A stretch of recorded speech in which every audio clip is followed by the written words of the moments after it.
জলরানী তার মেয়ের কোনো কথা না শুনেই তাড়াতাড়ি করে ডাঙায় উঠে পড়ে আর জাল কেটে তার মেয়েকে মুক্ত করতে থাকে। এই দেখে ডাইনি বুড়ি ঘর থেকে তার বটিটা নিয়ে বের হয়ে আসে আর ওই জলরানীকে ধরার জন্য দৌড়ে তার কাছে যায়।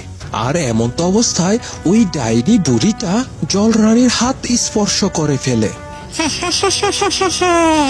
আজ কার মুখ দেখেছে উঠেছি কে জানে।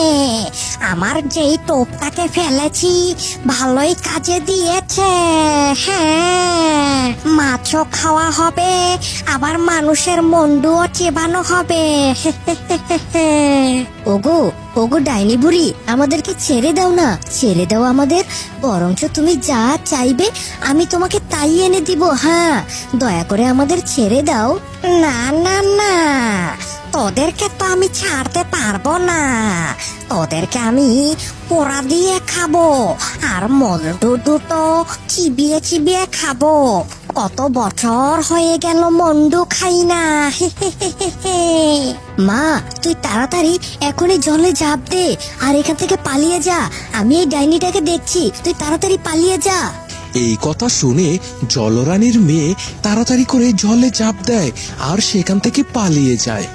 আর এই কাণ্ড দেখে সেই ডাইনি বুড়িটি এতটাই মাথা গরম করে ফেলে যে তার হাঁসবটিটি দিয়ে জলরানীর লেজটা এক কোপে কেটে ফেলে। এমন অবস্থায় জলরানী সেখানে কাতরাতে কাতরাতে মারা যায়।